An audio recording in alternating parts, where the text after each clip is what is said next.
Hello students, welcome to easy math for JEE. I am Ujjwal Kaushik, your friend. जो भी students IIT JEE की preparation कर रहे हैं उनके लिए हमारा चैनल बहुत यूजफुल है। तो आज का क्वेश्चन है, let in triangle A B C the length of side AC is 6, vertex B is this and the vertex AC lie on this line, then the area of triangle ABC। तो चलिए अपने question को समझते हैं। तो मान लेते हैं सबसे पहले कोई एक ट्राइंगल हमें गिवन है, तो बिना देरी करे हमने एक ट्राइंगल मान लिया। ये हमने उसकी वर्टेक्स मान ली, this is A, this is B and this is C. Vertex B क्या गिवन है, 1 2 3। और वर्टेक्स AC जो है उसकी डिस्टेंस है टोटल 6, तो ये डिस्टेंस हो गई यहाँ से 6।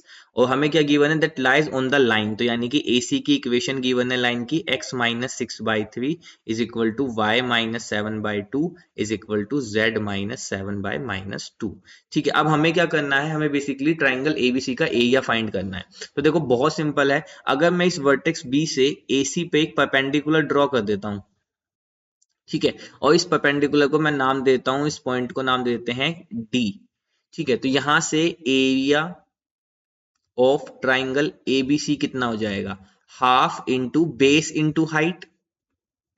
ठीक है, this is equal to half into base. अब देखो बेस क्या हो जाएगा, AC, तो AC की वैल्यू है 6, इंटू हाइट क्या है हमारा BD। तो बस अगर मुझे BD पता लग जाए तो यहां से मेरा क्वेश्चन सोल्व हो जाएगा। ठीक है, अब BD कैसे पता करेंगे, देखो हर एक शिफ्ट में, अब से पहले 4 शिफ्ट में अपलोड कर चुका हूं, चारों शिफ्ट में इस कॉन्सेप्ट पे क्वेश्चन पूछा गया है, इसलिए मैं अगेन हम्बल रिक्वेस्ट है, प्लीज इस कॉन्सेप्ट को समझ लीजिए।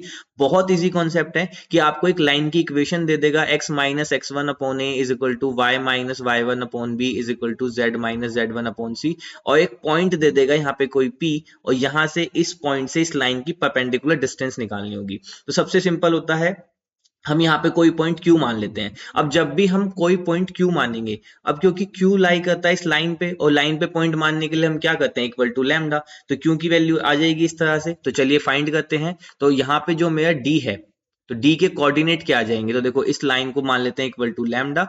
तो यहाँ से D के कोऑर्डिनेट आ जाएंगे 3 लैम्डा प्लस 6, 2 लैम्डा प्लस 7। ठीक है, ये y माइनस 7 था, तो यहां से ये आ गया 3 लैम्डा प्लस 6, 2 लैम्डा प्लस 7, और फिर इसके बाद ये आ गया माइनस का 2 लैम्डा प्लस 7। ठीक है, अब हम यहाँ पे एक और कॉन्सेप्ट यूज करते हैं कि मान लीजिए आपको कोई लाइन सेगमेंट गिवन है। ठीक है, लाइन सेगमेंट है मान लीजिए C और D, और लाइन सेगमेंट के कोऑर्डिनेट हैं x1 y1 और z1, और D के कोऑर्डिनेट हैं x2 y2 और z2। तो हम जानते हैं, अगर हमें डायरेक्शन रेशियोज ऑफ CD लिखना हो, so that is equal to x2 minus x1, y2 minus y1 and z2 minus z1। तो इससे हम डायरेक्शन रेशियोज ऑफ BD निकाल सकते हैं बहुत इजीली। हम इनको मानते हैं, इसको मानते हैं x1 y1 z1, और यहाँ पे D को मानते हैं x2 y2 z2। तो डायरेक्शन रेशियोज क्या आ जाएंगे, 3 lambda naught x, this is 3 lambda plus 6 minus 1, तो यानी कि 3 लैम्डा प्लस 5, ये आ जाएगा 2 लैम्डा प्लस 5, क्योंकि 7 माइनस 2 5 हो जाएगा, माइनस का 2 लैम्डा प्लस का 4। ये आ गए डायरेक्शन रेशियोज ऑफ BD। अब हम जानते हैं BD परपेंडिकुलर है AC पे, और हम जानते हैं जब लाइन L1 अगर परपेंडिकुलर हो लाइन L2 पे, तो उनके डायरेक्शन रेशियोज का डॉट प्रोडक्ट क्या होता है, इक्वल टू 0 होता है। तो बस यहां से direction ratios of dot product 0 कर देते हैं। तो डायरेक्शन रेशियोज ऑफ BD क्या है, ये है, और डायरेक्शन रेशियोज ऑफ AC क्या है, ये है। तो यहाँ पे हम लिखते हैं, क्योंकि BD जो है परपेंडिकुलर है AC पे, तो डायरेक्शन रेशियोज का डॉट प्रोडक्ट 0 होगा। तो यहाँ से BD के डायरेक्शन रेशियोज आ जाएंगे, और इसका डॉट प्रोडक्ट जाएंगे 3 into 3 lambda plus 5 plus 2 into 2 lambda plus 5 minus 2 into minus 2 lambda plus 4, this is equal to 0। तो यहाँ से लैम्डा की वैल्यू आ जाएगी 9 lambda plus 15 plus 4 lambda plus 10 plus 4 lambda minus 8 is equal to 0। तो 9 lambda 4 lambda 4 lambda, तो ये हो गया 17 लैम्डा प्लस, ठीक है, 10 लैम्डा में से 8 गए 2 lambda, 15 plus 2 17, this is equal to 0। तो यहाँ से लैम्डा की वैल्यू आ गई -1। अब देखो, जैसे ही लैम्डा की वैल्यू -1 आई, तुरंत मुझे D के कोऑर्डिनेट मिल गए।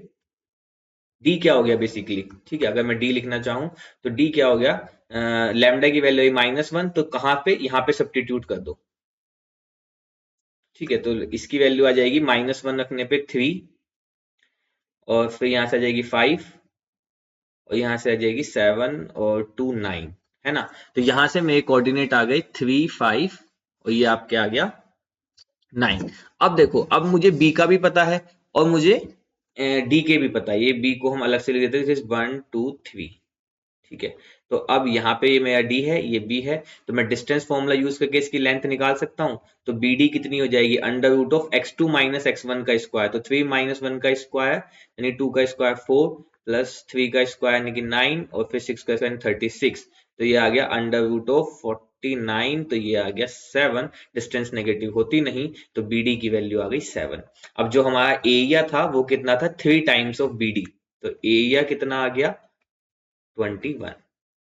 So I hope you are able to understand the video. Option 2 is our right answer. I hope you are able to understand the video. If you have still doubt, you can ask to me into the comment box. Thank you very much. Please subscribe the channel. Be happy.